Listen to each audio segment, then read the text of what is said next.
गुंडागर्दी कर्मचारी करेगा, गुंडागर्दी सर्किल इंस्पेक्टर करेगा, गुंडागर्दी सीओ करेगा, गाली कौन सुनेगा? नीतीश कुमार। तो बोले कि इसमें आपको खर्चा देना होगा, तो हमसे 70-80 हज़ार रुपये इसमें मांग किए और मेरे पास नहीं था, हम नहीं दे पाए। कर्मचारी साहब बोले कि सीओ साहब से जाके मिलिए, सीओ साहब से बोले तो बोले कर्मचारी साहब से मिलिए, तो कर्मचारी साहब कह रहे हैं कि ऐसे थोड़ी करेंगे, जब तक कुछ पैसा नहीं देना होगा, खर्चा पानी नहीं दीजिएगा तब तक नहीं होगा। फाइनल पोस्ट के सभी दर्शकों को ज्ञानेश्वर गौतम का नमस्कार। साथियों, आपको याद होगा के पाठक के राजस्व विभाग में जाने के जो कयास लगाए जा रहे थे, उस समय हम लोगों ने राजस्व विभाग के ऊपर कुछ कार्यक्रम किए थे, जिसको लेके सैकड़ों एग्जाम्पल्स हम लोगों के पास भेजे गए हैं। और उन्हीं एग्जाम्पल्स में से एक एग्जाम्पल हमारे पास अभी ऐसा है जो अभी हमारे स्टूडियो में है।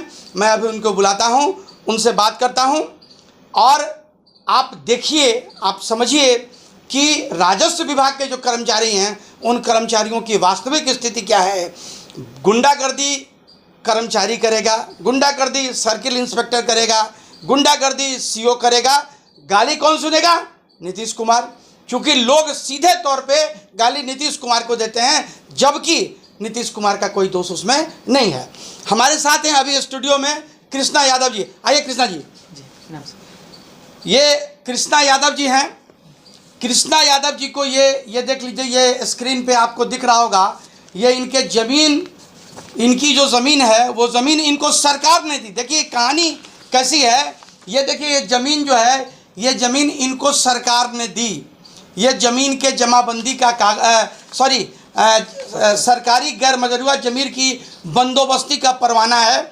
ये 10/4/2021, टाइम नोट कीजिएगा, 10/4/2021 को इनके माताजी हिरसा देवी और इनके 3 भाई कृष्णा यादव, रामाश्रय यादव और एक शशि यादव, कन्हैया प्रसाद यादव, इन 4 लोगों को 4-4 डिसमिल जमीन सरकार की तरफ से मिला। माने ये भूमिहीन थे, इनको ज़मीन दिया गया ताकि ये गुजर बसर अपना उसके ऊपर कर सकें। उसके बाद की कहानी हम इन्हीं से जानते हैं।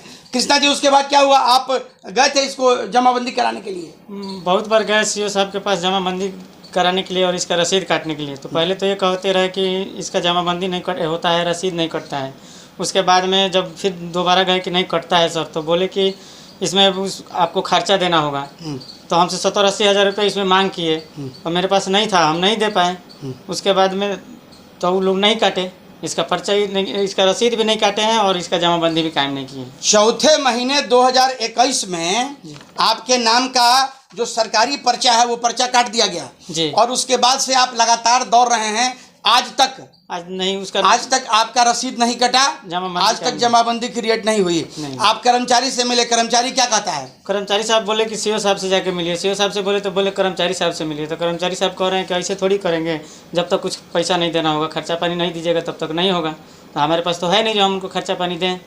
नहीं, तो आप एक बात हमको बताइए, तो कर्मचारी ने, तो आपने क्यों नहीं कहा कि भाई ये तो सरकारी ज़मीन का पर्चा है? हम बोले उनको कि सरकारी ज़मीन का पर्चा है, भूमिहीन है तभी ना हमको मिला है।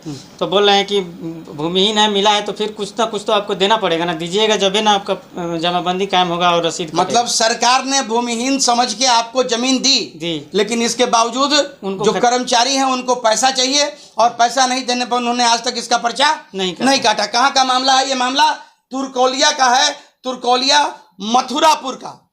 ध्यान देंगे, ये तुरकौलिया मथुरापुर का मामला है। उसके बाद आपने क्या किया? आपने कभी जिलाधिकारी को आवेदन दिया? जिलाधिकारी महादेव के भी आवेदन दिए, अपर समाहर्ता के पास भी आवेदन दिए, DCLR साहब के भी आवेदन दिए, उसके बावजूद भी आज तक नहीं कटा। DCLR ने तो आपके पक्ष में कोई एक आदेश भी किया था? हाँ, ये हमारे पक्ष में आदेश किए थे। ये है आदेश का कॉपी। देखिए, माफी कराकर जब इनको इनकी जो जमीन थी, उस जमीन पर जब इनको नहीं मिला तो इन्होंने DCLR के यहाँ एक आवेदन भी दिया था। उस आवेदन में DCLR ने स्पष्ट आदेश दिया है कि DCLR ने अपने आदेश में लिखा है, ऐसी स्थिति में अंचलाधिकारी तुरकौलिया को आदेश दिया जाता है कि बंदोबस्ती नक्शा के आवेदक गण के बंदोबस्त रकबा 16 डिसमिल की मापी करेंगे और इनका जमाबंदी क्रिएट करेंगे।